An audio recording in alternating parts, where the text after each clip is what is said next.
యేసేపు జీవితంలో కీడు చేయటానికి ప్రయత్నించినటువంటి అన్నదమ్ములు తినటానికి ఆహారం లేనటువంటి పరిస్థితి వచ్చిందండి.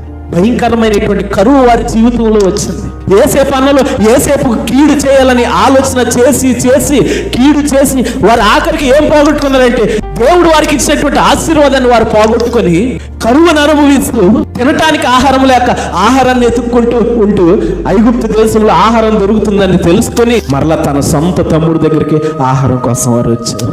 కీడును అనుభవించినటువంటి యేసేపు ఏమో ఆశీర్వాదింపబడినటువంటి స్థానంలో ఉంటే కీడు చేసినటువంటి అన్నదమ్ముళ్ళేమో లేమిలో ఉన్నారు. వాక్యం చెప్పేటువంటి మాట ఎంత స్పష్టంగా నెరవేరిందో చూడండి వీరి పట్ల. మనం ఎవరికైతే కీడు చేయాలని ప్రయత్నిస్తామో రాబోయేటువంటి తరాల్లో దేవుడు ఆ వ్యక్తి నీకు మేలు చేసేటువంటి స్థానంలో దేవుడు నిన్ను వచ్చేమో. ఆ సమయంలో నీవు ఆ వ్యక్తిని సాయం అడగగలవా? ఆ సమయంలో నువ్వు ఆ వ్యక్తి ముందు తలెత్తుకొనగలవా?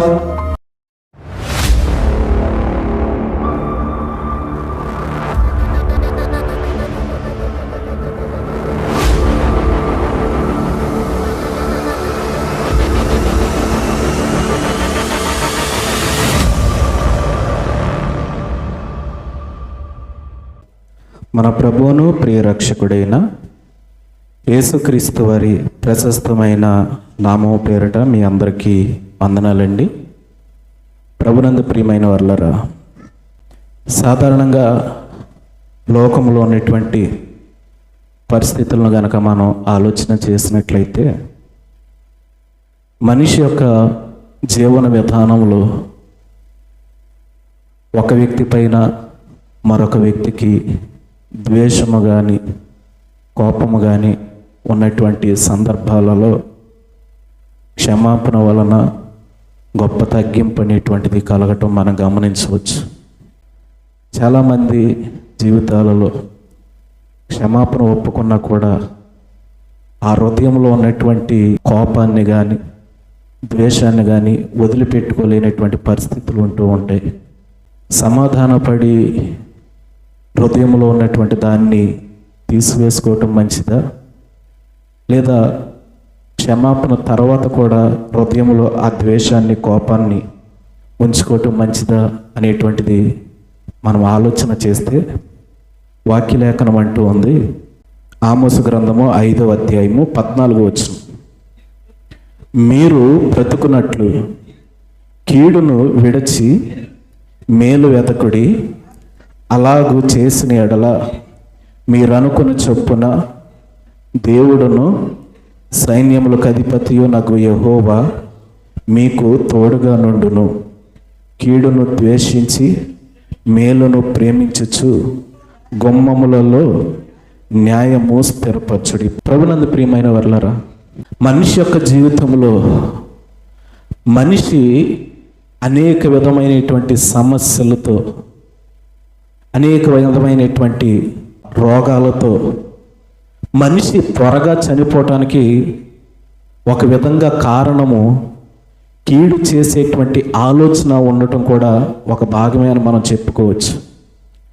ఎందుకంటే వాక్యం చెప్పేటువంటి మాట ఏంటంటే మనిషి సుఖముగా బ్రతకాలి అంటే, మనిషి ఎక్కువ కాలం బ్రతకాలి అంటే మనిషి తన జీవితంలో గుర్తుంచుకోవాల్సినవి కొన్ని ఉన్నాయి, విడిచిపెట్టవలసినవి కొన్ని ఉన్నాయి.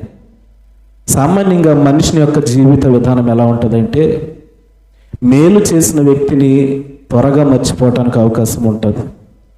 కానీ కీడు చేసిన వ్యక్తిని పరిశీలన చేయండి, తరతరాల వరకు వాడిని ఏం చేయాలి, వాడంతా ఎలా చూడాలి, వాడిని ఎలాగా నాశనం చేయాలి, మనం చేసేది ఏముండదు.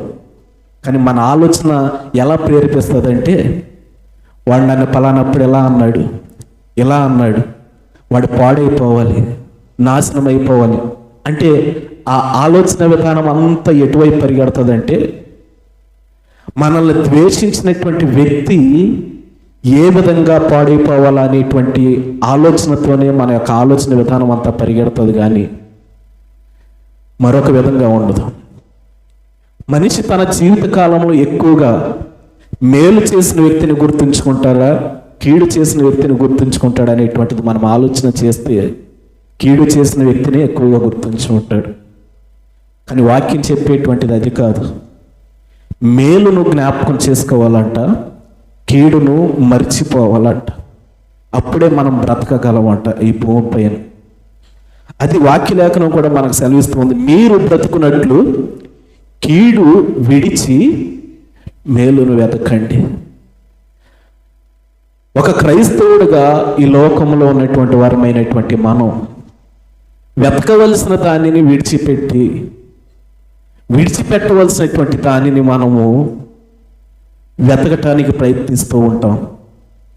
ఆ విధానంలో దేవాది దేవుడు అంటూ ఉన్నాడు, అలాగూ చేసిన ఎడల మీరు అనుకుని చొప్పున దేవుడును సైన్యములకు అధిపతి యగు యెహోవా మీకు తోడుగా ఉండను. ఎప్పుడు తోడుగా ఉంటాడంటే దేవుడు మనకు మేలు జరగాలి అంటే దేవుడు మనకు తోడు ఉండాలి. మొట్టమొదటిగా కీడును మరచి మేలును వెతకమంటే మేలు ఎక్కడున్నది? మనం కొన్ని దినాల క్రితం వాక్యం చెప్పుకున్నాం.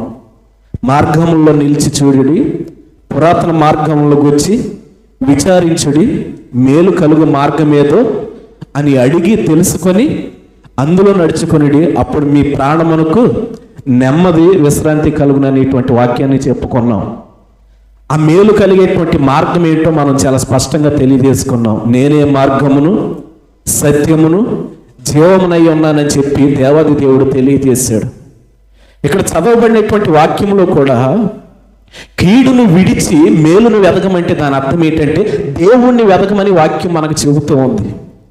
మేలు చేసేటువంటి దేవుణ్ణి వెతకవలసినటువంటి అవసరత ప్రతి వ్యక్తికి ఉన్నది.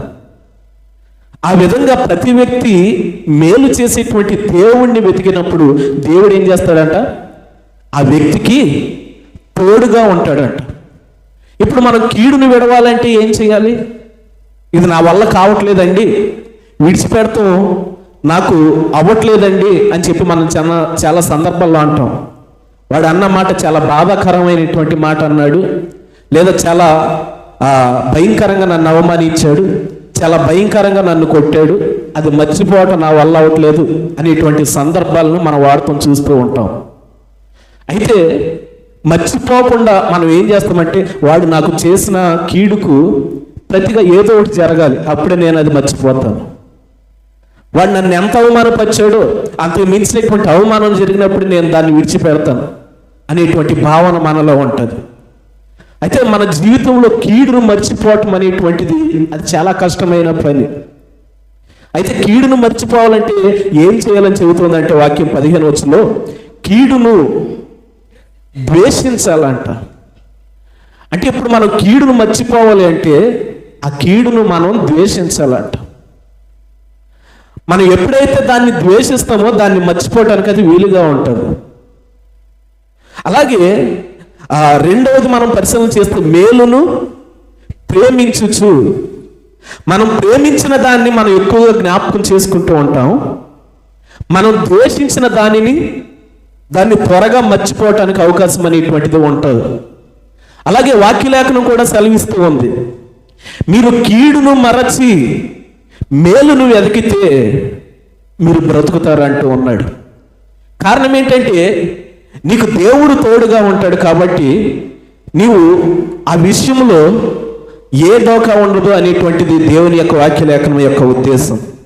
అలాగే యోబు గ్రంథంలోని 31వ అధ్యాయంలోని మాటలను మనం పరిశీలన చేస్తే 29వ వాక్యలేఖనంలో నుంచి మాటలను మనం జాగ్రత్తగా పరిశీలన చేస్తే, నన్ను ద్వేషించిన వానికి కలిగిన నాశనమును బట్టి నేను సంతోషించిన ఎడలను, అతనికి కీడు కలుగుట చూచి నేను ఉల్లసించిన ఎడలను నేను ఎలాగూ చేయలేదు, అతని ప్రాణమును నేను శపింపలేదు, పాపము చేయుటకు నా నోటికి నేను చోటు ఇయ్యనే లేదు అని అంటూ ఉన్నాడు.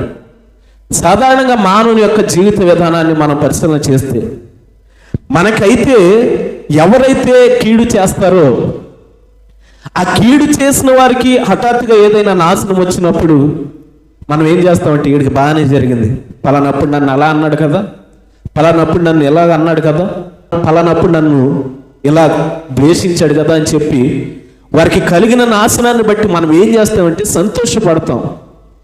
అలాగనే వాక్యలేఖనం ద్వారా ఇక్కడ భక్తుడు అంటూ ఉన్నాడు, మనం అనుకునే విధంగా ఆయన లేకుండా అతన్ని ఎవరెవరైతే ద్వేషించారో, ఎవరెవరైతే అతన్ని తిట్టుకున్నారో, ఎవరెవరైతే అతన్ని అవమానపరిచారో వారికి నాశనము కలిగినప్పుడంట భక్తుడు సంతోషపడలేదంట. ఇక్కడ అంటూ ఉన్నాడు, అతనికి కీడు కలుగుట చూసి నేను ఉల్లసించలేదు అని అంటూ ఉన్నాడు. ఒకటి సంతోషపడటం, రెండు ఉల్లాసపడటం. ఈ రెండు మనకి విరోధమైనటువంటి వ్యక్తులకు జరిగినప్పుడు మనం చేసేటువంటి పనులు. మనకి ఎవరైతే విరోధంగా ఉంటారో వారి పట్ల మనం నిత్యం కోరుకునేది ఏంటంటే వారి పతనాన్ని మనం కోరుకుంటాం, వారి నాశనాన్ని మనం కోరుకుంటాం. వారు ఎలాగైపోవాలి, అలాగైపోవాలి. మనం సాధారణంగా తగాదులు ఆడుకునేటప్పుడు కూడా ఇలాగే మాట్లాడతాం, నువ్వు అది అయిపోతావు, ఇది అయిపోతావు. ఇవన్నీ ఏంటంటే మనం వారి పట్ల కోరుకునేటువంటి ఆ కోరిక మన మాటల రూపంలో మనం బయట పెడతాం. యోబు గారికి తన జీవితంలో కీడు చేసిన వారు ఉన్నారేమో, బహుశా కీడు చేసిన వారు లేకపోతే ఇక్కడ యోబు గారు ఆ మాట వాడడు. కీడు చేసిన వారు ఉన్నప్పటికీ యోబు గారు అంటూ ఉన్నాడు, నన్ను ద్వేషించిన వారిని, నాకు కీడు చేసిన వారిని చూసి నేను సంతోషపడలేదు, ఉల్లాసపడలేదు అని అంటూ ఉన్నాడు. అంటూ ఆయన ఇంకో మాట ఏమని వాడుతూ ఉన్నాడంటే, ఒకవేళ నాకు కీడు చేసిన వారిని కనుక నేను చూసి సంతోషపడితే, ఒకవేళ నాకు ఆ కీడు చేసినటువంటి వారిని కనుక చూసి నేను ఉల్లాసపడితే నేను పాపము చేసిన వాడిని అవుతాను దేవుని దృష్టిలో అని అంటూ ఉన్నాడు. కింద మాటలు చదవండి. నేను అలాగూ చేయలేదు, అతని ప్రాణమును నేను శపించలేదు, పాపము చేయుటకు నా నోటికి నేను చోటు ఇయ్యనే లేదని అంటూ ఉన్నాడు. ఇక్కడ వాడేటువంటి ఆ పదజాలను మనం జాగ్రత్తగా అర్థం చేసుకోగలిగితే యోబు గారు అంటూ ఉన్నాడు, నేను నాకు కీడు చేసిన వారిని చూసి నేను ద్వేషిస్తే, ద్వేషించిన దాన్ని బట్టి నేను పాపం చేసిన వాడిని అవుతాను. కానీ నాకు కీడు చేసిన వారిని నేను ద్వేషించలేదు, అలాగని నా నోటికి పాపం చేయటానికి నేను చోటు ఇవ్వలేదు అని అంటూ ఉన్నాడు. ఈరోజు కీడు చేయుట మాని మేలు చేయుట నేర్చుకోమని వాక్యం అంటోంది. అలా చేస్తే మీరు బ్రతుకుతారని వాక్యం అంటోంది. అంటే కీడు చేయుట మనం మానకపోతే ఏమవుతుంది అనేటువంటిది వాక్యలేఖనాన్ని మనం పరిశీలన చేస్తే, మనకి విరోధులైనటువంటి వ్యక్తులను మనం చూస్తూ ఉన్నప్పుడు వీడికి జరగాల్సిందే జరిగింది అని మన నోటి అమ్మటి ఎప్పుడైతే ఆ మాట వదులుతామో వాక్యం అంటూ ఉంది, ఆ వ్యక్తి విషయమై నువ్వు పాపము చేసిన వాడు అని అంటూ ఉంది. మనకి కళ్ళ ముందు కనబడేటువంటి ఏ వ్యక్తి అయినా సరే ఆ వ్యక్తికి జరిగినటువంటి కీడును బట్టి లేదా ద్వేషాన్ని బట్టి గనక మనం సంతోషపడితే నీ నోటితో నువ్వు ఆ వ్యక్తి విషయమై పాపము చేసిన వాడు అని వాక్యలేఖనం ఇక్కడ చాలా స్పష్టంగా తెలియజేస్తూ ఉంది. ఇక్కడ యోబు గారు అంటూ ఉన్నాడు, పాపము చేయుటకు నా నోటికి నేను చోటు ఇయ్యనే లేదని అంటూ ఉన్నాడు. ఈరోజు మన జీవితంలో మనం పరిశీలన చేస్తే కీడు అనేటువంటిది మన జీవిత పతనానికి కారణమని ఎందుకని అంటూ ఉన్నానంటే, ఆ కీడు చేసేటువంటి ఆ ఆలోచన విధానంలో నీ నోటితో నీవు పాపం చేస్తూ ఉన్నావు. ఎదుటి వ్యక్తిని తిడితేనే పాపమా అని అంటే మనకి ఇక్కడ వాక్యలేఖనం చాలా స్పష్టంగా తెలియజేస్తూ ఉంది, అది పాపమని అంటూ ఉంది. అంతేకాదు ప్రభునందు ప్రియమైన వారలారా, పరిశుద్ధ బైబిల్ గ్రంథంలోని మనం ఆలోచన చేసినట్లయితే కీడు చేయటం వల్ల మనకు జరిగేటువంటి నష్టాలని మనం ఆలోచన చేసినట్లయితే పేతురు రాసిన మొదటి పత్రిక 3వ అధ్యాయము 9వ వాక్యలేఖనాన్ని చదువుకుందాం. ఆశీర్వాదమునకు వారసులవుటకు మీరు పిలువబడితిరి కనుక కీడునకు ప్రతి కీడైనను దోషణకు ప్రతి దోషణైనను చేయక దీవించుడి. వాక్యం స్పష్టంగా తెలియజేసేటువంటి మాట ఏంటంటే, మన జీవితంలో మనం ఆశీర్వాదాన్ని కోరుకుంటాం ఎక్కువగా. మన జీవితంలో మనము శాపాన్ని ఎంత మాత్రమునో కోరుకోం. వాక్యలేఖనం ద్వితీయోపదేశ ఖండంలో దాన్ని గురించి స్పష్టంగా తెలియజేసేటువంటి మాట ఏంటంటే, ఆశీర్వాదమును శాపమును నీ ఎదుటే ఉంచాను అంటున్నాడు. ఆశీర్వాదమును శాపమును మన ఎదుటే ఉంచడం అంటే ఏంటంటే, మన ఎదుట ఉంచినటువంటి దానిలో మన నోరు కూడా ఒక భాగమే. మన ఎదుట ఉంచినటువంటి ఆ ఆశీర్వాదాన్ని శాపాన్ని ఎన్నుకునేటువంటి ఒక మార్గంలో మన నోరు కూడా ఒక భాగమే అని నేను ఎందుకంటున్నానంటే ఇక్కడ దేవాది దేవుడు తెలియజేస్తూ ఉన్నాడు. మనిషిని దేవుడు ఆశీర్వాదానికి వారసులవుటకే దేవుడు సృష్టించాడంట, కానీ శాపాన్ని పొందుకోవాలని కాదు. దేవుని ఆశీర్వాదాన్ని పొందుకొని మనిషి నిరంతరం జీవించాలని దేవుడు ఆదాముని హవ్వని సృష్టించాడు. అయితే దేవుడు ఆ హవ్వ ఆదాము పాపము చేయాలని, ఏదేను తోటలో నుంచి వెళ్ళిపోవాలని దేవుని యొక్క ఉద్దేశం ఆలోచన ఎంత మాత్రం కాదు. దేవుని యొక్క ఉద్దేశం ఆలోచన ఏంటంటే మనిషి ఆశీర్వాదానికే కేవలం పాత్రుడిగా ఉండాలనేటువంటిదే దేవుని యొక్క ఉద్దేశము ఆలోచన. ఇక్కడ పేతురు గారు అదే తెలియజేస్తూ ఉన్నాడు. ఆశీర్వాదమునకు వారసులవుటకు మీరు పిలువబడితే గనుక కీడునకు ప్రతి కీడైనను దోషణకు ప్రతి దోషణైనను చేయకుడే అని అంటూ ఉన్నాడు. అంటే మనం ఎప్పుడైతే కీడు చేసినటువంటి వ్యక్తికి ప్రతి కీడు చేయాలని మనం ప్రయత్నిస్తామో, ఎప్పుడైతే మనము మనల్ని దూషించినటువంటి వ్యక్తిని ప్రతిగా దూషించాలని చెప్పి ప్రయత్నిస్తామో, ఆ క్రమంలో దేవుడు మనకి ఇవ్వాలనుకున్నటువంటి ఆశీర్వాదాన్ని మనం కోల్పోతామంట. మనల్ని తిట్టిన వారిని మనం తిట్టినప్పుడు, మనల్ని దూషించిన వారిని మనం దూషించినప్పుడు, మనల్ని నిందించేటువంటి వారిని మనం నిందించినప్పుడు, వారి పతనాన్ని మనం కోరుకున్నప్పుడు వాక్యలేఖనం చెప్పేటువంటి మాట ఏంటంటే ఈ క్రమంలో భాగంగా నీవు దేవుడిచ్చేటువంటి ఆశీర్వాదాన్ని కోల్పోతావు అని అంటూ ఉన్నాడు. సామెతల గ్రంథం 14వ అధ్యాయం 22వ వాక్యలేఖనంలోని ఏమని తెలియజేస్తూ ఉన్నాడో చూద్దాం. కీడు కల్పించువారు తప్పిపోవుదురు, మేలు కల్పించువారు కృపా సత్యములు. ఇక్కడ అంటూ ఉన్నాడు, ఒక వ్యక్తి కీడు చేయటం వల్ల దేవుడిచ్చేటువంటి ఆశీర్వాదాన్ని ఎందుకు కోల్పోతాడు అనేటువంటిది మనం ఆలోచన చేస్తే, కీడు చేయటం వల్ల ఆ వ్యక్తి దేవుని నడవడిక నుంచి తప్పిపోతాడు. మొట్టమొదటిగా దేవుని మార్గము నుంచి తప్పిపోతాడు. మొట్టమొదటిగా ఈ కీడు చేసేటువంటి పద్ధతిలో కీడు చేయాలనుకునేటువంటి వ్యక్తికి దేవుడు అనేటువంటి ఆలోచన కానీ, తలంపు కానీ, మనసు కానీ ఏమాత్రము ఉండదు. ఆ మనసు గనక ఉంటే, ఆ ఆలోచన గనక ఉంటే కీడు చేయాలి అనేటువంటి ఆలోచనకి ఆ వ్యక్తి చోటు ఇవ్వడు. ఇక్కడ వాక్యం అంటూ ఉంది, కీడు చేయటం వల్ల దేవుడిచ్చేటువంటి ఆశీర్వాదాన్ని మనిషి ఎందుకు పోగొట్టుకుంటాడంటే ఆ కీడు చేసేటువంటి క్రమంలో ఆ వ్యక్తి అంట దేవుని మార్గము నుంచి తప్పిపోతాడంట. రెండవదిగా మనం ఆలోచన చేస్తే మేలు కల్పించువారు కృపా సత్యములలో అందరు. అంటే కీడు చేసేటువంటి వారేమో దేవుని ఆశీర్వాదాన్ని కోల్పోతే, మేలు చేసేటువంటి వారు దేవుని ఆశీర్వాదాన్ని పొందుకోవటానికి అవకాశం ఉంటుంది. దేవునికి స్తోత్రం. దేవాది దేవుడు తన భక్తుల ద్వారాగా స్పష్టంగా తెలియజేసేటువంటి మాట, మీరు ఆశీర్వాదానికి వారసులు అని అంటూ ఉంది వాక్యం.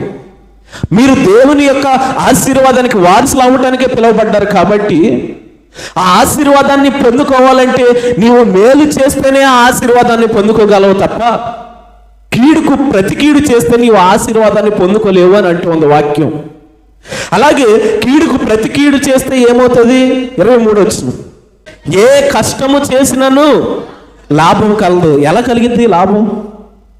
కలిగిద్దండి. సామెతల గ్రంథం 10వ అధ్యాయం 22 వచనం, యెహోవా ఆశీర్వాదము ఐశ్వర్యం ఇచ్చును, నరుల కష్టము చేత. అంటే ఈ వాక్యలేఖనం యొక్క భావం ఏంటి?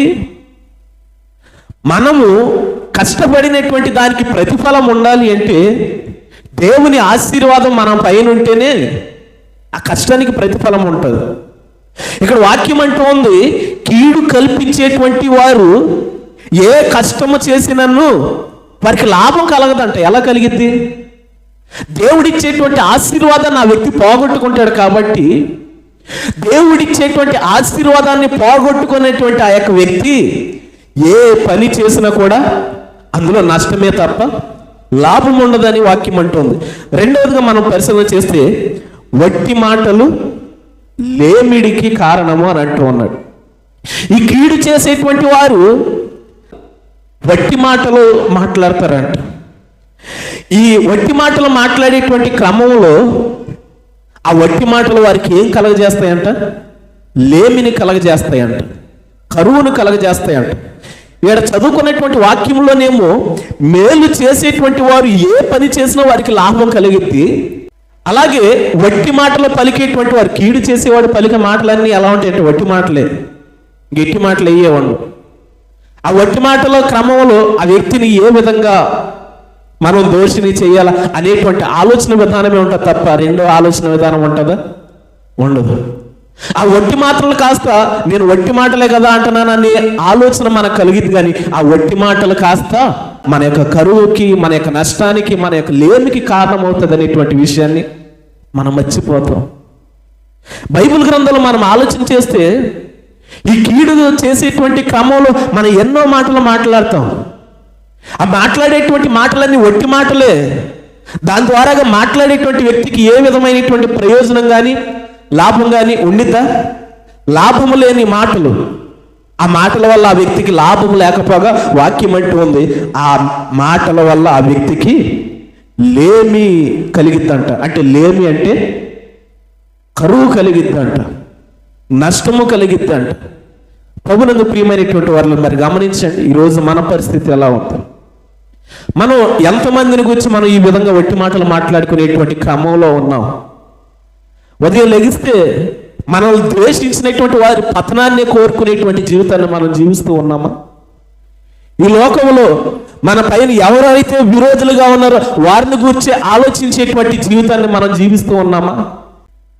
మనకు మేలు చేసినటువంటి వారిని జ్ఞాపకం చేసుకోవటం వల్ల మన ఆశీర్వాదాన్ని సంపాదించుకుంటామని వాక్యం అంటూ ఉంటే, మనం ఉదయం లేచింది మొదలుకొని నిద్రపోయే వారికి మన యొక్క మైండ్లో మనం జ్ఞాపకం చేసుకునేది ఎవరిని అంటే కీడు చేసిన వారిని. వారు ఎలా నాశనం అయిపోవాలి, వారు ఎలా పతనం అయిపోవాలి, వారు ఎలా అదైపోవాలి, ఇదైపోవాలి అనేటువంటి ఆలోచన విధానంతోనే మనం బ్రతుకుతూ ఉన్నాం. దీనివల్ల మనం ఏం సంపాదించుకుంటామంటే వాక్యం అంటూ ఉంది, లేమిని సంపాదించుకుంటామంట. దేవుడిచ్చేటువంటి ఆశీర్వాదాన్ని పోగొట్టుకుంటామంట. దేవుడిచ్చేటువంటి ఆశీర్వాదాన్ని మనం పోగొట్టుకుంటే ఏ పని చేసినా అందులో లాభం ఉండదంట, ఏ పని చేసినా అందులో నష్టమే మనకు కలుగుతుందంట. ప్రభునందు ప్రియమైనటువంటి వారు, ఈరోజు మన జీవితాల్లో నష్టానికి కారణం ఏంటి? మన జీవితాల్లో అనారోగ్యాలకి కారణం ఏంటి? వాక్యం అంటుంది, మీరు బ్రతుకున్నట్లు.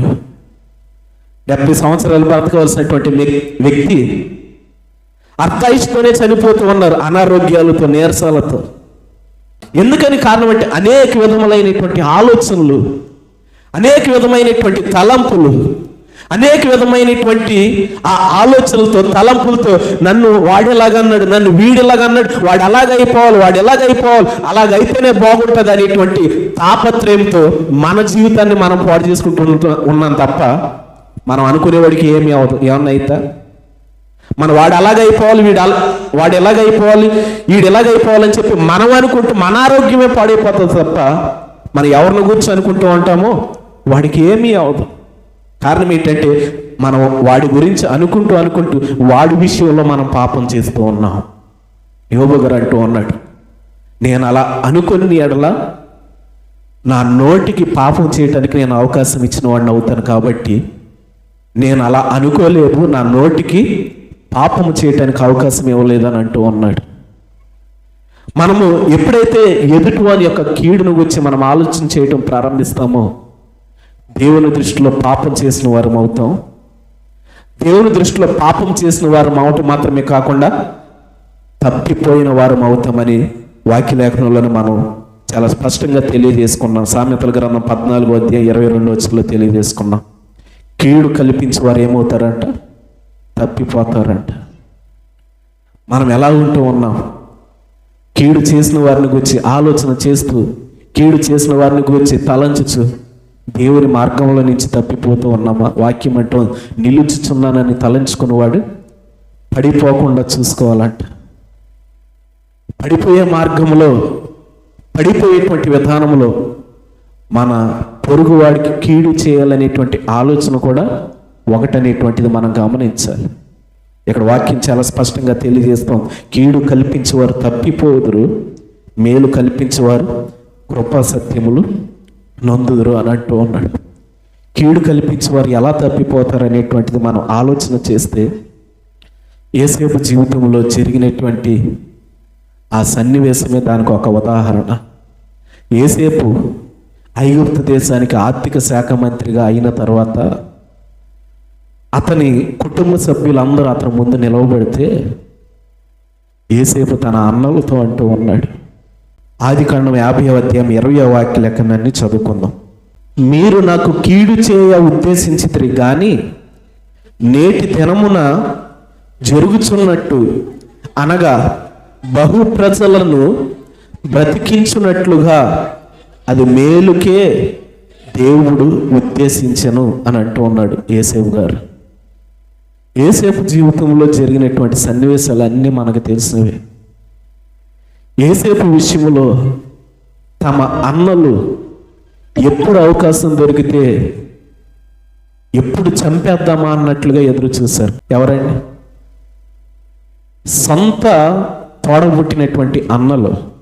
సామాన్యంగా ఒక వ్యక్తి బయట వారి నుంచి కీడు ఎదురైతే దాన్ని కొద్ది కాలం తర్వాత మర్చిపోతాడు, కానీ కుటుంబంలో నుంచి కీడు ఎదురైతే దానిని మర్చిపోవటం చాలా కష్టమవుతుంది. కారణం ఏంటంటే వీడు నా సొంత రక్తం అయి ఉండి వీడు నా పట్ల ఎలా ప్రవర్తించాడా అని చెప్పి దాన్ని అంత తొందరగా మర్చిపోలేం. యోసేపు జీవితంలో జరిగింది కూడా అదే.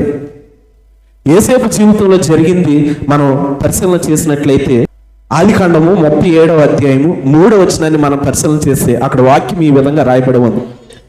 మరియు యోసేపు ఇశ్రాయేలు వృద్ధాప్యమందు పుట్టిన కుమారుడు గనుక తన కుమారులందరికంటే ఎక్కువగా అతన్ని ప్రేమించి అతని కొరకు విచిత్రమైన నిలువుటంగి కుట్టించెను. అతని సహోదరులు తమ తండ్రి అతనిని తమ కంటే ఎక్కువగా ప్రేమించుట చూచినప్పుడు వారు అతని మీద పగపట్టి అతనిని క్షేమ సమాచారమైనను అడగలేకపోయారు. యోసేపు మీద తమ సొంత అన్నలో పగపట్టడానికి గల కారణం ఏంటంటే యోసేపు చేసిన తప్పేమీ లేదండి. ఒకవేళ అందులో తప్పు ఎవరిదైనా ఉన్నదంటే వారిని కన్న తండ్రిదే. యోసేపు తప్పేం లేదు. ఈ యోసేపు యాకోబుకి వృద్ధాప్యమందు పుట్టినటువంటి కుమారుడు అయి ఉండటం చేత యాకోబు ఏం చేశాడంటే మిగతా కుమారులందరికంటే కూడా యోసేపుని ఎక్కువగా ప్రేమించాడు. అది చూసినటువంటి మిగతా కుమారులు వారవలేకపోయారు. గతంలో నేను చెప్పాను దీన్ని గురించిన వాక్యం.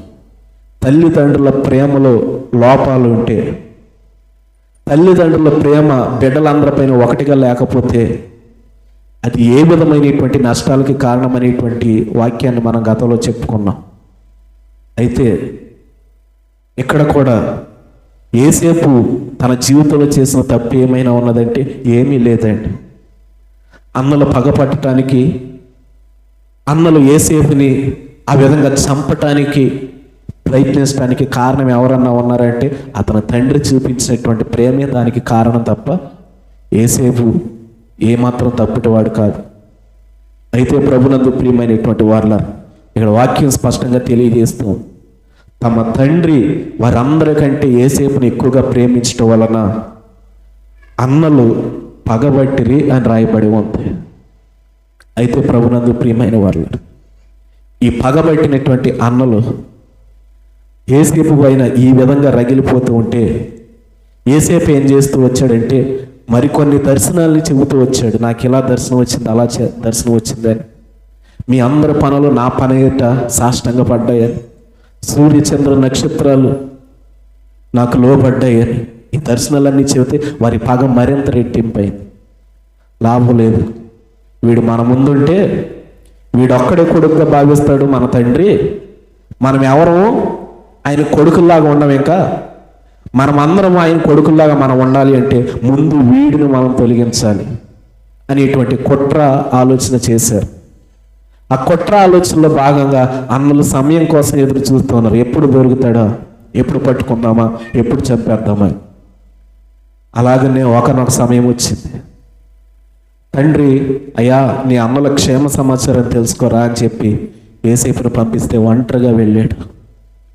వెళ్ళేటువంటి సమయంలో ఆ యోసేపు ఏం చేశాడంటే తమ అన్నలు దోతానులో ఉన్నారని తెలుసుకొని ఆ ప్రాంతానికి వెళ్ళినప్పుడు దూరం నుంచి తన అన్నలను చూసినటువంటి యోసేపు చాలా కాలం తర్వాత నా అన్నదమ్ములను నేను చూశాను అనే సంతోషంతో గంతులు వేసుకుంటూ సంతోషంతో పరిగెత్తుకుని వెళ్తూ ఉంటే, ఆ సంతోషంతో పరిగెత్తుకుని వచ్చేటువంటి యోసేపును చూసినటువంటి అన్నదమ్ములు మాత్రం పళ్ళు కొరుకుతూ నిప్పులు కక్కుతూ యోసేపును గురించి మాట్లాడుకునేటువంటి మాటలు ఎలాగున్నాయో చూద్దాం. 18వ వచనం. అతడు దగ్గరకు రాకమునుపు వారు దూరము నుండి అతన్ని చూచి అతని చంపుటకు దురాలోచన చేసిరి. వారు, ఇదిగో ఈ కలలు కనివాడు వచ్చుచున్నాడు, వీరిని చంపి ఇక్కడున్న ఒక గుంటలో పారవేసి దుష్టమృగం వీడిని తినివేసినని చెప్పుదాము, అప్పుడు వీరి కలలేమగును చూతుము రండి అని ఒకరితో ఒకడు మాట్లాడుకుని అన్నదమ్ముళ్ళే అనుకుంటూ ఉన్నారండి. వీడు మన గురించి చెప్పినటువంటి కళలు ఏమవుతాయో, వీడు మనకి ఇప్పుడు ఒంటరిగా దొరికాడు కదా, వీడిని చంపిన తర్వాత మనం చూద్దాం, వీడిని చంపడానికి మనకు సరైన అవకాశం దొరికిందని చెప్పి యోసేపు ఇంకా దూరం నుంచి వస్తూ ఉండగానే మీరు ఎక్కడి నుంచి పండ్లు కొరుకుతూ యోసేపు విషయమై ఆలోచన చేస్తూ ఉన్నారు. ఈరోజు ఎలాగైనా వీడిని చంపేయాలి, వీడి భూమి మీద ఉండటానికి వీలు లేదు అని. కానీ దేవుడు ఏం చేశాడంటే ఆ అన్నలలోనే పెద్దవాడైనటువంటి రూబేనును కనికరించి, రూబేను మనసును మార్చి రూబేను యోసేపు పైన కనికరించేటట్లుగా చేశాడు. అప్పుడు రూబేను అంటూ అన్నాడు, ఒరే ఎంతైనా వాడు మన తమ్ముడు కదా, మీకు కోపం ఉండటంలో తప్పేం లేదు, కానీ అలాగని చంపటం దీనికి సరైన పరిష్కారం కాదు. మీ కోపాన్ని తీర్చుకోండి, ఏదో విధంగా 2 దెబ్బలను 2 మాటలను ఇక్కడ మన దగ్గర గుంట ఉంది కదా, ఆ గుంటలో పడేయండి. పడేయగానే మీ కోపం చల్లారిపోద్ది, తర్వాత మీ కోపము తీరిపోద్ది. యోసేపు కూడా ఇంకెప్పుడు మీ పట్ల ఇలా ఉండకుండా ఉంటాడని చెప్పి రూబేను ఒక సలహా ఇచ్చాడు. ఆ రూబేను మాటను గౌరవించినటువంటి మిగతా సహోదరులు ఏం చేశారంటే రూబేను చెప్పినట్లు యోసేపును పట్టుకున్నారు, వస్త్రం లాగేశారు, కొట్టేశారు, గుంటలో పడేశారు. అయినా వారి కోపం చల్లారల. వారి అవకాశం కోసం చూస్తున్నారు. మనం ఈయన ఏదన్నా చేద్దామంటే మన అన్నయ్య మనకు అడ్డు వస్తున్నాడు, వీడిని కొట్టాం కానీ గుంటలో పడేసాం కానీ కోపం తీరట్లా, ఏం చేయాలని ఆలోచన చేస్తామంటే వారి మధ్య నుంచి రూబేను అనుకోకుండా కొద్దిసేపు బయటికి వెళ్ళాడు. వీరు అనుకున్నారు, మన అన్నయ్య బయటికి వెళ్ళాడు కదా, ఇప్పుడు వీడు మన మధ్య లేకుండా చేయాలి అని చెప్పి వారు చుట్టుపక్కల చూసినప్పుడు ఇష్మాయేలీలు నడుచుకుంటూ వెళ్తూ ఉన్నారు.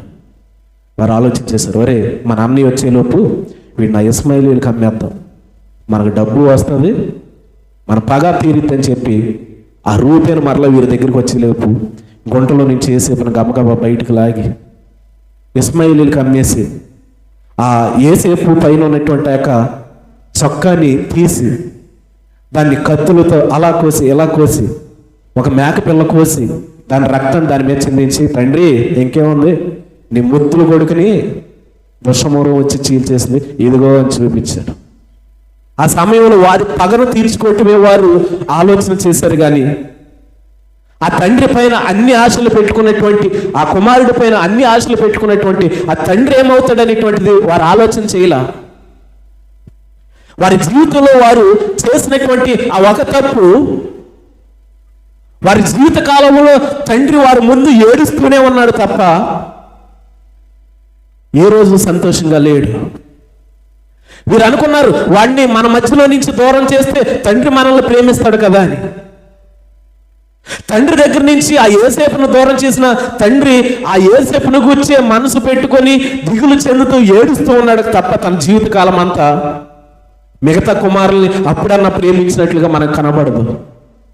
అయితే ప్రభునందు ప్రియమైనటువంటి వారు యోసేపు జీవితంలో ఎంత భయంకరమైనటువంటి కీడు చేశారు తమ సొంత అన్నలే. ఆ చేసిన కీడును బట్టి యోసేపు వెళ్ళిన చోటల్లా కొన్నిసార్లు ఘనపరచబడ్డాడు, కొన్నిసార్లు అవమానపరచబడ్డాడు. పోతిఫర్ ఇంటిలోకి వెళ్ళినప్పుడు అతని నడవడికను బట్టి, అతని ప్రవర్తన బట్టి పోతిఫరు అతన్ని హెచ్చిస్తే, అతని ఇంటిలో జరిగినటువంటి ఆ పోతిఫరు భార్యను బట్టి నేరస్తుడే మరలా జైల్లో వేయబడ్డాడు. ఒక నేరస్తుడు అయినా దేవుడు విడిచిపెట్టాల. మనం ఒక విషయాన్ని మనం గమనించినట్లయితే, యోసేపుకు కీడు చేయాలనుకున్నారు అన్నదమ్ముళ్ళు, యోసేపును దేవుడు విడిచిపెట్టలేదండి.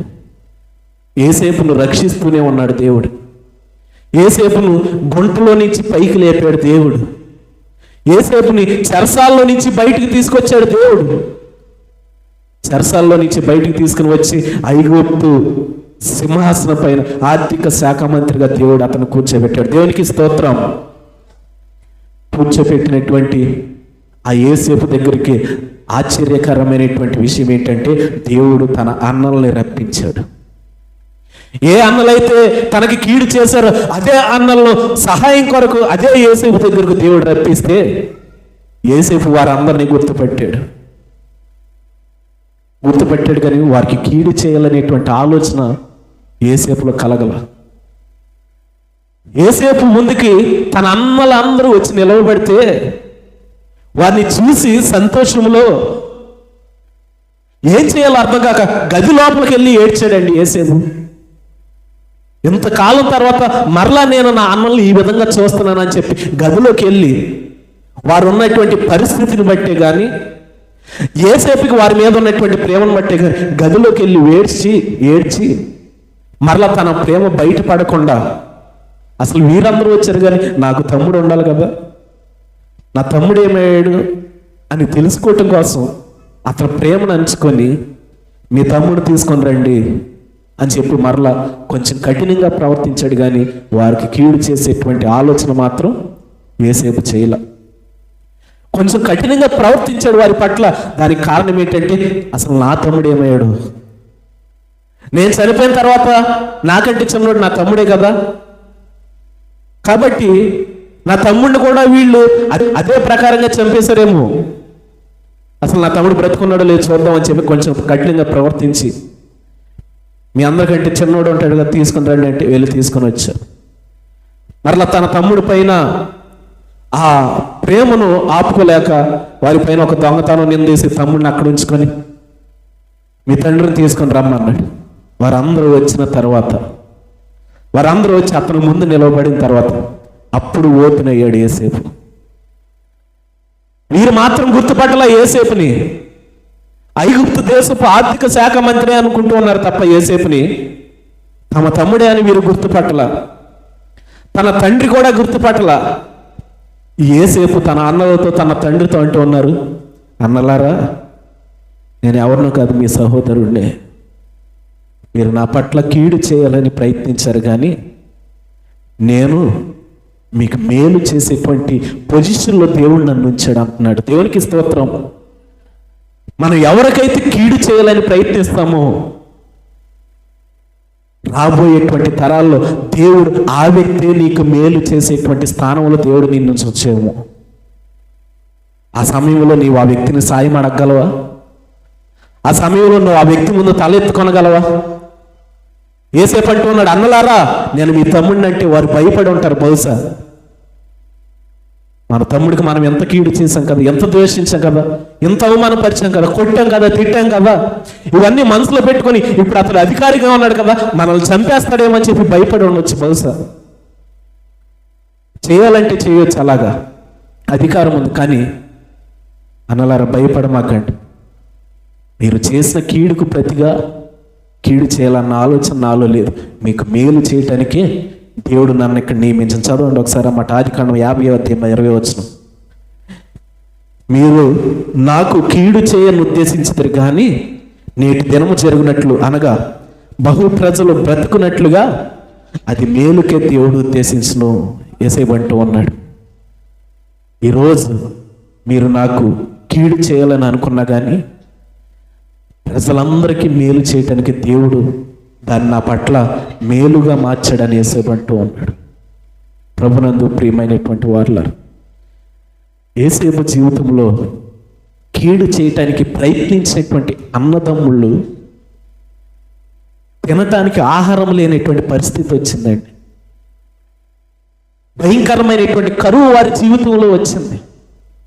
ఆ ఆహారాన్ని కొనుక్కోవటానికి ఐగుప్తు దేశానికి వారు వచ్చారు. మొట్టమొదటిగా మనం చదువుకున్నటువంటి వాక్యం ఏంటి? కీడు చేయువారు లేమిని అనుభవిస్తారని అంటూ ఉంది. కీడు చేయవారు దేవుడిచ్చేటువంటి ఆశీర్వాదాన్ని పోగొట్టుకుంటారని అంటూ ఉంది. యోసేపు అన్నల జీవితంలో కూడా జరిగింది అదే. యోసేపు అన్నలు యోసేపు కీడు చేయాలని ఆలోచన చేసి చేసి కీడు చేసి వారు ఆఖరికి ఏం పోగొట్టుకున్నారంటే దేవుడు వారికి ఇచ్చినటువంటి ఆశీర్వాదాన్ని వారు పోగొట్టుకున్నారు. దేవుడు వారికి ఇచ్చినటువంటి ఆశీర్వాదాన్ని వారు పోగొట్టుకొని కరువును అనుభవిస్తూ తినటానికి ఆహారం లేక ఆహారాన్ని ఎత్తుక్కుంటూ ఉంటూ ఐగుప్తు దేశంలో ఆహారం దొరుకుతుందని తెలుసుకొని మరలా తన సొంత తమ్ముడి దగ్గరికి ఆహారం కోసం వారు వచ్చారు. కీడును అనుభవించినటువంటి యోసేపేమో ఆశీర్వాదింపబడినటువంటి స్థానంలో ఉంటే కీడు చేసినటువంటి అన్నదమ్ముళ్ళేమో లేమిలో ఉన్నారు. వాక్యం చెప్పేటువంటి మాట ఎంత స్పష్టంగా నెరవేరిందో చూడండి వీరి పట్ల. బైబిల్ గ్రంథం చెప్పేటువంటి మాట ఒకటి, కీడు చేయవారు దేవుడిచ్చేటువంటి ఆశీర్వాదాన్ని కోల్పోతారు, కీడు చేయవారు తప్పిపోతారు, కీడు చేయవారు లేమిలో పడతారు అని వాక్యం ఎంత స్పష్టంగా అయితే తెలియజేస్తుందో యోసేపు యొక్క అన్నల యొక్క జీవితంలో జరిగిన వాస్తవం కూడా అదే. అయితే ప్రభునందు ప్రియమైన వారులారా, వాక్యలేఖనంలో మాటలు మనం జాగ్రత్తగా పరిశీలన చేస్తే కీర్తన గ్రంథం 37వ అధ్యాయం 27వ వచనంలో ఏమని తెలియజేస్తుందో చూద్దాం. కీడు చేయట మాని మేలు చేయము, అప్పుడు నీవు నిత్యము నిలిచెదవు. మొదటగా మనం చదువుకున్న వాక్యం ఏంటి? నీవు బ్రతుకుతువు, మేలు చేస్తే నీవు బ్రతుకుతావని మొట్టమొదటిగా మనం చదువుకున్న వాక్యం అంది. ఇక్కడ మనం చదువుకున్న వాక్యంలోనేమో మేలు చేస్తే మనం నిత్యము నిలుస్తామంట. మేలు చేయాలంటే మొట్టమొదటిగా ఏం చేయాలి? కీడు చేయుట మానేయాలి. కీడు చేయుట మాని మేలు చేయము, అప్పుడు నీవు నిత్యము బ్రతుకుతావు, నిలుస్తావు. కీడు చేసే ఉద్దేశం ఉన్నోడు మేలు చేయటం సాధ్యమయ్యేటువంటి పని కాదు. కీర్తన గ్రంథం 34వ అధ్యాయం 14వ వచనం. కీర్తన గ్రంథం 34వ అధ్యాయం 14వ వచనం. కీడు చేయుట మాని మేలు చేయము, సమాధానం వెతికి దాన్ని వెంటాడు. ఇప్పుడు కీడు చేయటం మానేయాలి అన్నా మేలు చేయాలి అన్న మనిషి దేనికోసం ప్రయత్నించాలంటే సమాధానం కోసం ప్రయత్నించాలి. దేనికోసం? సమాధానం కోసం ప్రయత్నించాలి. సమాధాన పడాలి అనేటువంటి ఆలోచన ఉన్నప్పుడే కీడు చేయటం మానేస్తాడు, మేలు చేయటం నేర్చుకుంటాడు అనేటువంటిది వాక్యలేఖనం మనకి స్పష్టంగా తెలియజేస్తుంది. రోమియోలకు రాసిన పత్రిక 12వ అధ్యాయం 21వ వచనం. ఆ కీడు వలన జయింపబడక మేలు చేత కీడును జయించుము అని అంటూ ఉన్నాడు. ఈరోజు మనము ప్రతి వ్యక్తులను జయించాలని ప్రయత్నిస్తాం. ఎలాగంటే వాడు నన్ను ఈ మాట అన్నాడు, మరలా వాడిని ఏదో విధంగా దెబ్బ కొడితేనే నేను గెలిచినట్లు అన్న భావన ప్రతి మనిషిలో ఉంటుంది. కానీ వాక్యం అంటూ ఉంది, నీకు కీడు చేసిన వారిని కీడుతో నీవు జయించవద్దు. నీకు కీడు చేసిన వారిని ప్రతి కీడు చేసి నీవు జయించొద్దు, కానీ మేలు వలన మేలు చేత కీడును జయించు అని అంటూ ఉంది వాక్యం. అలాగనే ప్రభునందు ప్రియమైనటువంటి వారులారా, ఇది సాధారణంగా మనుషుల విషయంలోకి వచ్చేసరికి మనం చేసేటువంటి పనులు. రెండవదిగా మనం ఆలోచన చేసినట్లయితే, ఒక వ్యక్తి ఎప్పుడైతే కీడు చేయటానికి ప్రయత్నిస్తాడో ఆ కీడు చేయటానికి ప్రయత్నించేటువంటి వ్యక్తి కీడులో పడును అని మన వాక్యలేఖనాన్ని స్పష్టంగా తెలియజేసుకున్నాం. కీడు చేసేటువంటి వ్యక్తి కీడులో పడును అని మనం వాక్యలేఖనం ద్వారా తెలుసుకొని ఉన్నాం. కీడు చేసిన వ్యక్తి కీడులో ఎలా పడతాడు చూడండి. సామెతల గ్రంథము 11వ అధ్యాయం 27వ వచనాన్ని చదువుకుందాం. మేలు చేయగోరు వాడు ఉపయుక్తమైన క్రియ చేయును, కీడు చేయగోరు వానికి కీడే మూడును. మేలు చేయగోరు వాడికి ఉపయుక్తమైన క్రియ జరిగినట్టు, మంచి క్రియలు జరుగుతాయి అంటే మేలు చేయాలనుకున్నటువంటి వాడికి. కీడు చేయాలనుకున్న వాడికి కీడే మూడిద్దంట. మనం అంటాం, ఒరే నీకు ఈరోజు మూడిందిరా అంటాం. మనల్ని ఎవడన్నా ఏదన్నాడంటే, ఒరే నీకు ఈరోజు మూడిందే. ఎందుకంటాం? ఎందుకంటే మనలో ఉన్న కోపం అది. మరి కీడు చేసేవారికి ఎవరితో మూడుతుంది? మన పట్ల ఎవరన్నా కీడు చేస్తే మనం నీకు మూడిందిరా అంటాం కదా. మరి నిత్యము కీడు చేసేటువంటి వ్యక్తికి ఎవరితో మూడిద్ది? ఇక్కడ వాక్యం అంటూ ఉంది కదా, కీడు చేయువానికి కీడే మూడును అని అంటూ ఉంది వాక్యం. కీడు చేయవానికి కీడు ఎవరితో మూడుతుంది అనేటువంటిది మనం ఆలోచన చేస్తే, యోబు గ్రంథం 4వ అధ్యాయం 8వ వచనం, నేను చూసినంత వరకు అక్రమమును దున్ని కీడును విత్తువారు దానినే కోయుదురు. ఎవరైతే అక్రమాన్ని కీడును చేయటానికి ప్రయత్నిస్తారో వారికి అదే తిరిగి కొట్టిద్దంట. అయితే కీడు చేయవారికి కీడే మూడునని ఎందా మనం చదువుకున్న వాక్యంలో ఉంది. ఇప్పుడేమో అక్రమం దున్నువాడికి కీడును విత్తువాడికి అదే కొయ్యను అని చెప్పి వాక్యం అంటూ ఉంది కదా. అసలు అది ఎలా సాధ్యం అనేటువంటిది మనం ఆలోచన చేసినట్లయితే యెహెజ్కేలు గ్రంథం 6వ అధ్యాయం 10వ వచనాన్ని చదువుకుందాం. నేను యెహోవానై ఉన్నానని వారు తెలుసుకొందురు, ఈ కీడు వారికి చేసేదనని నేను చెప్పిన మాట వ్యర్థం కాదు. ఇప్పుడు ఎవరి ద్వారాగా మూడిద్దంట కీడు? ఇక్కడ వాక్యం అంటూ ఉంది, కీడు చేసిన వారికి కీడు ఎలా మూడిద్ది అనేటువంటిది మనం పరిశీలన చేస్తే దేవుని ద్వారాగా మూడిద్దంట. అంటే దేవుడు కూడా కీడు చేస్తాడా అని ఇటువంటిది మనం ఆలోచన చేస్తే ఇక్కడ దేవుడు తన భక్తుల ద్వారా స్పష్టంగా తెలియజేసేటువంటి మాట, నేను యెహోవానై ఉన్నానని వారు తెలుసుకున్న వరకు ఈ కీడు వారికి చేసేదనని నేను చెప్పిన మాట వ్యర్థం కాదు. అంటే దేవుడు ఏంటో తెలియజేయటానికి కీడు చేసేటువంటి వాడికి తిరిగి కీడు రప్పిస్తాడంట దేవుడు. మనము మన విరోధుల పట్ల మనం కీడు చేయటానికి మనం ప్రయత్నిస్తే దేవుడు అంట తిరిగి మనకి కీడు రప్పిస్తాడంట. కారణం ఏంటంటే దేవుడంటే ఏంటో మనం తెలుసుకోవటానికి, దేవుడంటే ఏంటో మనకు తెలుసుకోవటానికి దేవుడంట కీడు చేసేటువంటి వ్యక్తులపైకి కీడును రప్పిస్తాడంట. దానియేలు గ్రంథం 9వ అధ్యాయం 14వ వచనం, మేము మా దేవుడైన యెహోవా మాట వినలేదు గనుక ఆయన తన సమస్త కార్యముల విషయమై న్యాయస్థుడై ఉండి సమయము కనిపెట్టి ఈ కీడు మా మీదకి రాజేసును. స్పష్టంగా వారు గమనించిన విషయాన్ని చెబుతూ ఉన్నారు. ఇశ్రాయేలీలు బబులోను చెరకు ముందు ఎంతోమంది ప్రవక్తలు వెళ్ళి, మీరు ఇలా చేస్తే మీరు చెరకు వెళ్ళిపోతారు, మీరు దేవుని మాట వినండి అని చెప్పి ఎంత చెప్పినా చెరకు వెళ్ళిపోయిన తర్వాత వారు అంటూ ఉన్నారు, మేము మా దేవుడైన యెహోవా మాట వినలేదు కనుక. దేవుడు ఎప్పుడు మాట్లాడాడు వీరితో, వీరు వెనకపోవటానికి అని అంటే వారికి తెలుసు దేవుడు ఎప్పుడు మాట్లాడాడు. ఎంతోమంది ప్రవక్తల ద్వారాగా దేవుడు వారితో మాట్లాడిన విషయం వారికి తెలుసు, కానీ అప్పుడు వినలేదు. బాధ అనుభవించేటప్పుడు వారు అంటూ ఉన్నారు, మేము అప్పుడు దేవుని మాట వినలేదు కాబట్టి ఇప్పుడు అంటూ ఉన్నారు, మేము మా దేవుడని యెహోవా మాట వినలేదు కనుక ఆయన తన సమస్త కార్యముల విషయమై న్యాయస్థుడై ఉండి సమయం కనిపెట్టి ఈ కీడు మా మీదకి రప్పించింది. నీ శత్రువుల పట్ల నీవు సమయం కనిపెట్టి వారికి కీడు చేయటానికి నీవు ఎలాగైతే ప్రయత్నిస్తావో దేవుడు కూడా మన పట్ల సమయాన్ని కనిపెట్టి కీడును రప్పిస్తాడంట. అంటే ఈరోజు సమయం మన చేతిలో ఉన్నదని మనం అనుకుంటాం, ఈరోజు టైం మనదని మనం అనుకుంటాం. కానీ ఇక్కడ దేవుడు అంటూ ఉన్నాడు, నాకు కూడా ఒక సమయం ఉంది, ఆ సమయం అందు నేను నీ మీదకి కీడును రప్పిస్తాను అని చెప్పి దేవుడు చెప్పినటువంటి మాటని ఇశ్రాయేలీలు ఏమాత్రం లెక్క చేయలా. మీరు నా మాట వింటే ఆ చెరకు వెళ్లకుండా ఉంటారని చెప్పి ఎంత చెప్పినా లెక్క చేయాలి. కానీ వీరు చెరకు వెళ్ళిపోయిన తర్వాత వారు అంటూ ఉన్నారు, దేవుడు సమయం కనిపెట్టి మా మీద కీడు రప్పించాడు, ఆయన చెప్పినా కూడా మేము వెళ్ళలేదు. ఇశ్రాయేలీయుల యొక్క జీవితంలో ఉన్నటువంటి దౌర్భాగ్యమైన పరిస్థితి ఏంటంటే దేవుడు ప్రతిసారి చెప్పేవాడు, మీరు ఎలాగుంటే మీ మీద కీడు వస్తుంది, మీరు బానిసలుగా వెళ్ళిపోతారని ప్రతిసారి చెప్పేవాడు.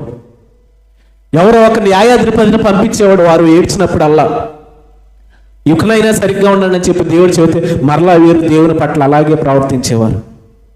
మరలా దేవుడు చెరకు పంపించేసేవాడు.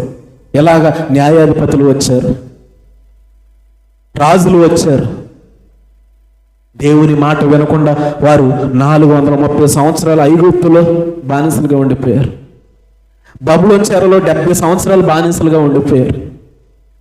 ఇది అంతటికీ కారణం ఏంటంటే దేవుడు చెప్పినప్పుడు గనక వినకపోతే ఆయన తగిన సమయం చూసుకొని ఆయన కూడా కీడును రప్పిస్తాడంట. వాక్యలేఖనం చెప్పేటువంటి మాట చూడండి, యోనా గ్రంథం 1వ అధ్యాయం 7వ వచనం. అంతలో వాడవారు ఎవరిని బట్టి ఎంత కీడు మనకు సంభవించినది తెలియటకై మనము చీట్లు వేతము రండని ఒకరితో ఒకరు చెప్పుకొని చీట్లు వేయగా చీటి యోనా మీదకి వచ్చింది. మనందరికీ తెలిసిన సన్నివేశం ఇది. దేవుడు నినివే మహాపట్టణానికి వెళ్ళి నేను చెప్పిన మాట నినివే మహాపట్టణపు వారితో చెప్పంటే యోనా ఏం చేశాడంటే తర్షీషుకు ప్రయాణమై వెళ్ళటం ప్రారంభించాడు. దేవుని మాట ఒక మనిషి ఎప్పుడైతే వినకుండా దానికి వ్యతిరేకంగా ప్రవర్తించడానికి ప్రయత్నిస్తాడో ఖచ్చితంగా ఆ వ్యక్తి విషయమై కీడు వస్తుంది. అక్కడ కూడా యోనా దేవుని మాట వినకుండా తర్షీషు వెళ్ళటానికి ఎప్పుడైతే వాడెక్కాడో యోనాను బట్టి ఆ వాడలో ఉన్నటువంటి వారందరికీ కీడు సంభవించింది. సముద్రం అలల చేత రేపబడింది. వాడ మునిగిపోయేటువంటి పరిస్థితులు వచ్చినాయి. ఆ వాడలో ఉన్న వారందరూ బిగ్గరగా కేకలు వేస్తూ చేతులెత్తి ఎవరి దేవుడికి వారు ప్రార్థిస్తూ ఉన్నారు.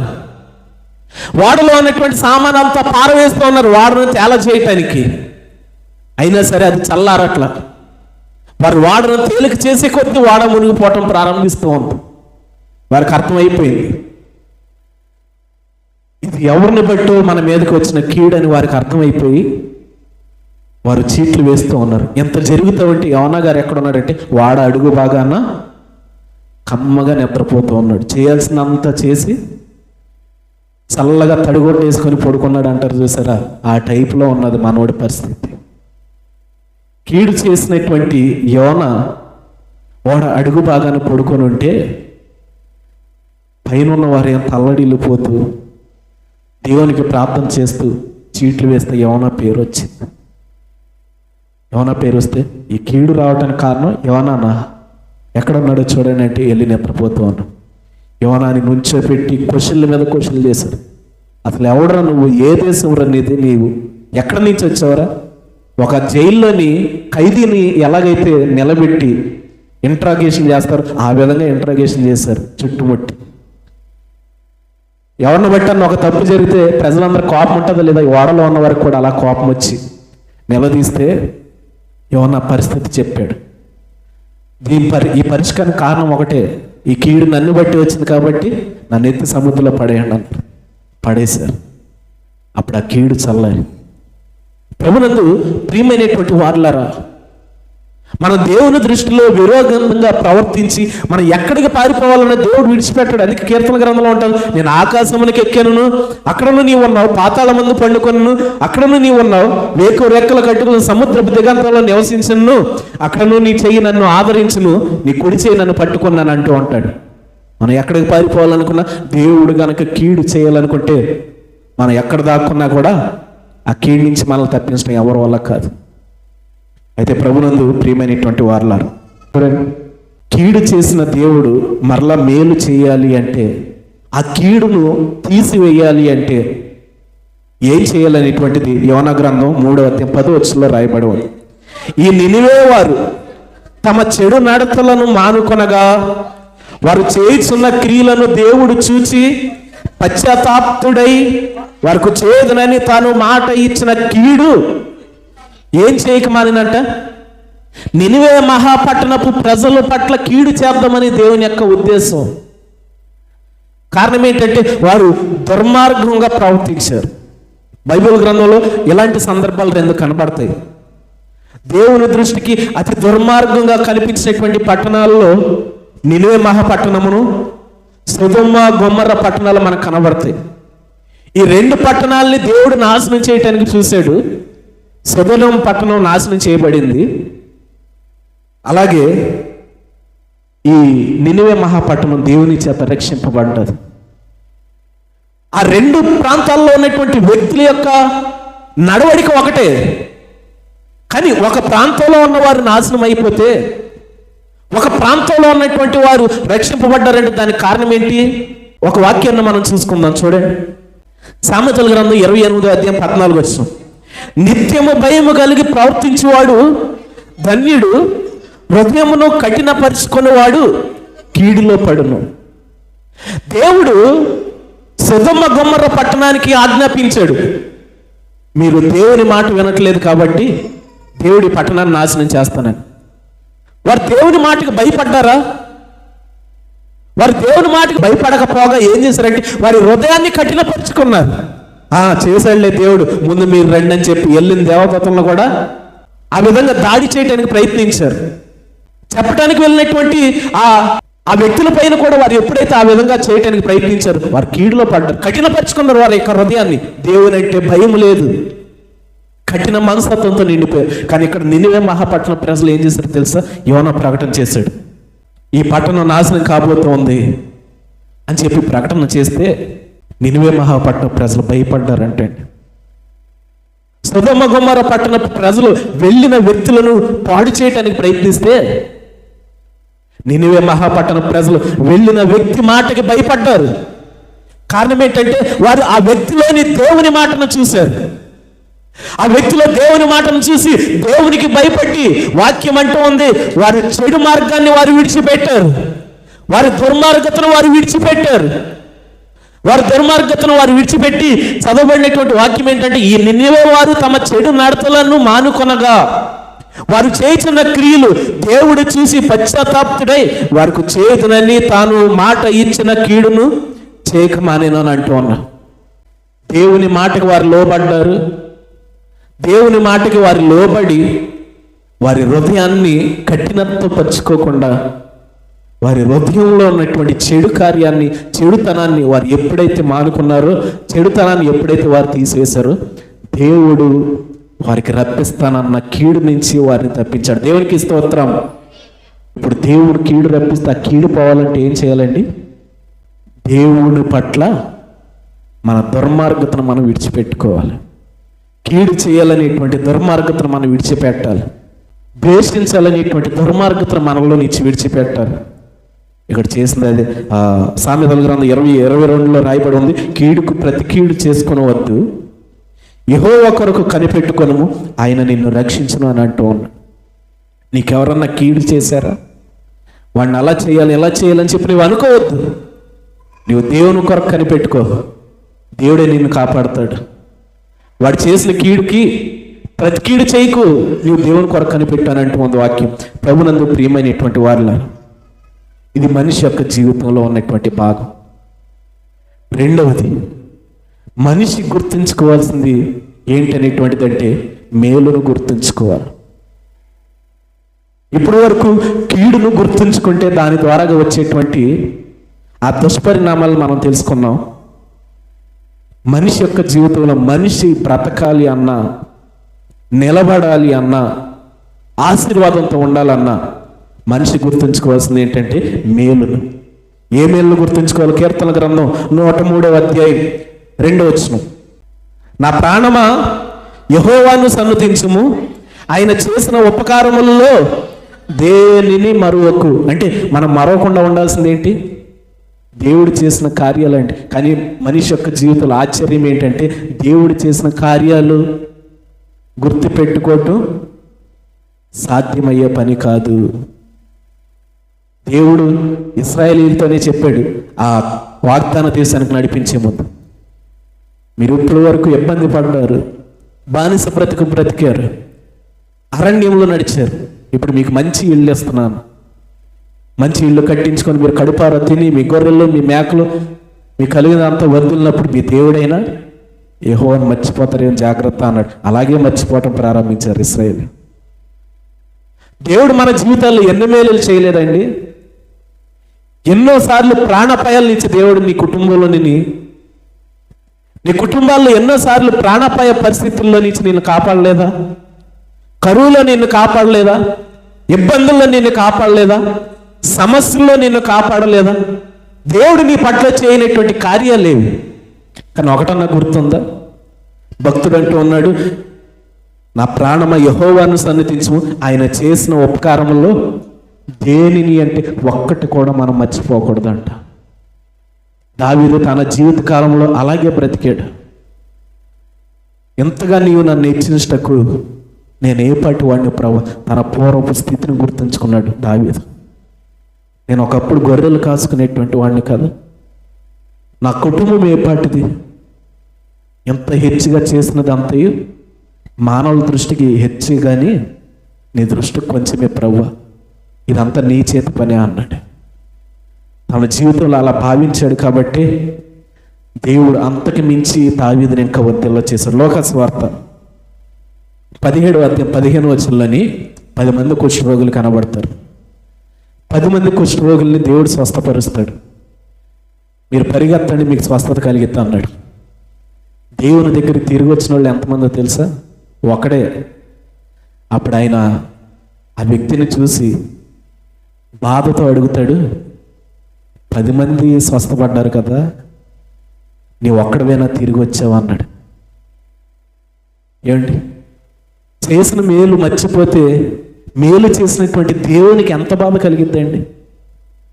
ఆ వ్యక్తితో అంటూ ఉన్నాడు, 10 మంది శుద్ధులయ్యారు కదా, నీ ఒక్కడవేనా తిరిగి వచ్చావంటే, అయ్యా నేను ఒక్కడనేనయ్యా, మిగతా 9 మంది ఏరంటే నాకు తెలియదు అయ్యా. ఎంత సమయం పట్టిందండి దేవుడు చేసిన మేలును మర్చిపోవటానికి? వారు క్షణమే.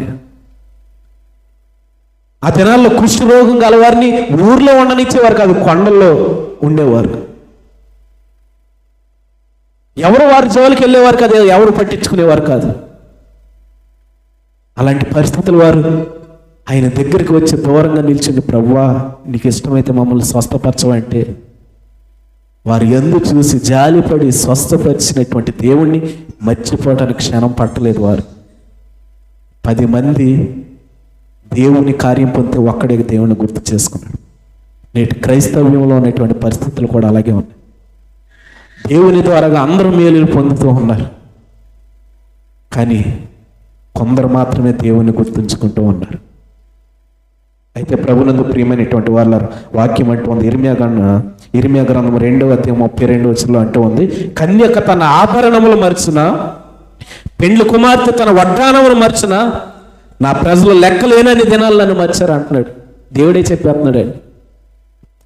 నేను ఎన్నో చేశాను, కానీ చేసిన నన్ను గుర్తుంచుకోవట్లేదు, కానీ వారు కొనుక్కున్నటువంటి ఆభరణాలు గుర్తు పెట్టుకుంటున్నారు. అంటే ఒక మనిషి ఒక దేవునికి ఎటువంటి స్థానాన్ని ఇస్తాడో, వస్తువుకి ఎటువంటి స్థానాన్ని ఇస్తాడో తన దృష్టిలో అనేటువంటి దేవుడు తెలియజేస్తూ ఉన్నాడు. మనిషి ధరించుకునేటువంటి వస్తువులకు ఉన్నటువంటి విలువ కూడా దేవునికి ఇవ్వట్లేదంట మనిషి.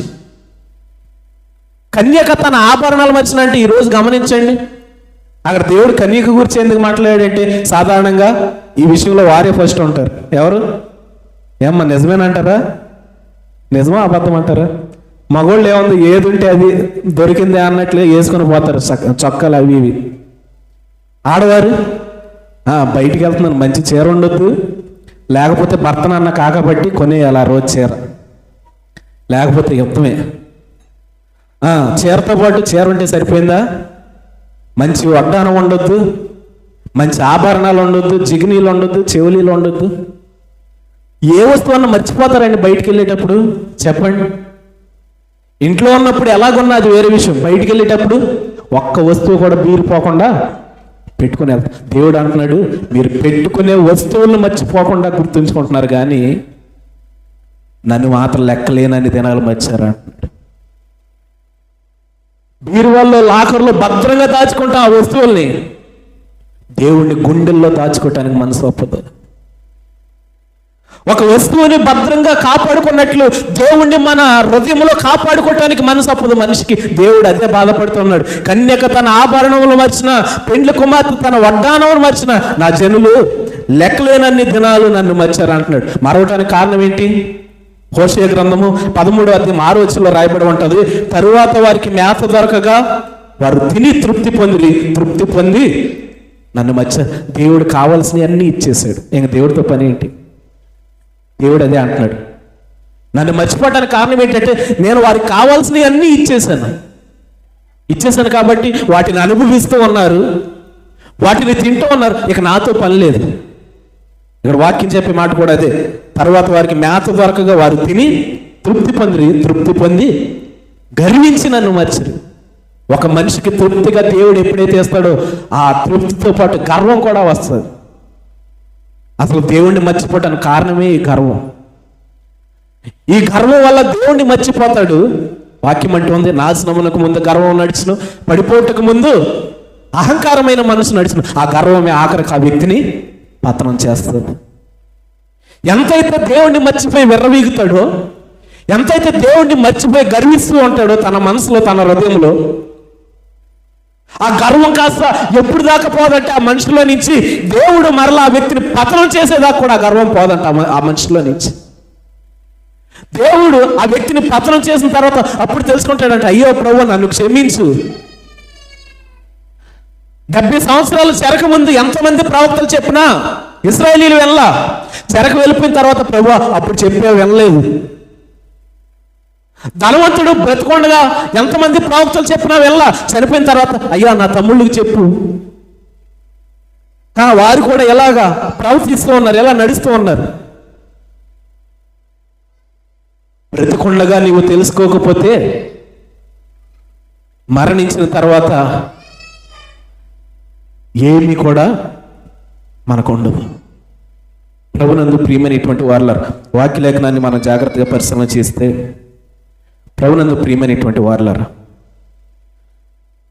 ఈ మేలు చేసేటువంటి దేవుణ్ణి మన జీవితంలో మర్చిపోవటమే మన జీవిత పతనానికి కారణం, మన ఆశీర్వాదానికి కోల్పోవటానికి కారణం. మేలు చేసేటువంటి దేవుణ్ణి మనం మర్చిపోతూ ఉన్నామంటే దానికి కారణం ఏంటంటే కీడును మనం ఎక్కువ గుర్తుపెట్టుకుంటూ ఉన్నాం. ఆ కీడును గుర్తుపెట్టుకుంటూ మనం మేలు చేసేటువంటి దేవుణ్ణి మర్చిపోతున్నాం. ఇప్పుడు కీడు చేయటం మానేయాలంటే వాక్యం ఏమంటూ ఉందంటే, లేవికాండము 19:18 ఏమని అంటూ ఉందంటే, కీడుకు ప్రతి కీడు చేయకూడదు, నీ ప్రజల మీద కోపం ఉంచుకొనక నిన్ను వల్ల నీ పొరుగువాన్ని ప్రేమింపవల్ని నేను యెహోవాను. అంటే ప్రేమ మనకి ఎప్పుడైతే ఉంటుందో కీడు చేసే మనసు మనలో ఉండదు. ఎదుటి వ్యక్తిని మనం ఎప్పుడైతే ప్రేమిస్తామో ప్రేమించిన వ్యక్తికి కీడు చేయాలనేటువంటి ఆలోచన మనలో కలవదు. రోమపత్రిక 13:10 అదే చెబుతూ ఉంది. రోమపత్రిక 13:10 ప్రేమ పొరుగువానికి కీడు చేయదు అని అంటూ ఉంది. అంటే ఇప్పుడు మన కీడు చేయటం మానేయాలంటే ఏముండాలి? మనలో ప్రేమ ఉండాలి. ఇప్పుడు యోసేపు సహోదరులకి యోసేపు మీద ప్రేమ లేదు కాబట్టి కీడు చేయడానికి వారు ప్రయత్నించారు. ప్రేమ ఉంటే కీడు చేస్తారా? వాక్యం అంటుంది, నీ ప్రేమ పొరుగువానికి కీడు చేయదు గనుక ప్రేమ కలిగి ఉండుట ధర్మశాస్త్రము నెరవేర్చుట. కాబట్టి ముగించుకుందాం, సమయం ఇప్పటిగా చాలా దాటిపోయింది కదా. కాబట్టి వాక్య లేఖనం చెప్పేటువంటి మాట ఒకటే, మనం మేలు చెయ్యాలి అంటే, మేలు చేసినటువంటి దేవుణ్ణి గుర్తుపెట్టుకోవాలి అంటే కీడును మరవాలి.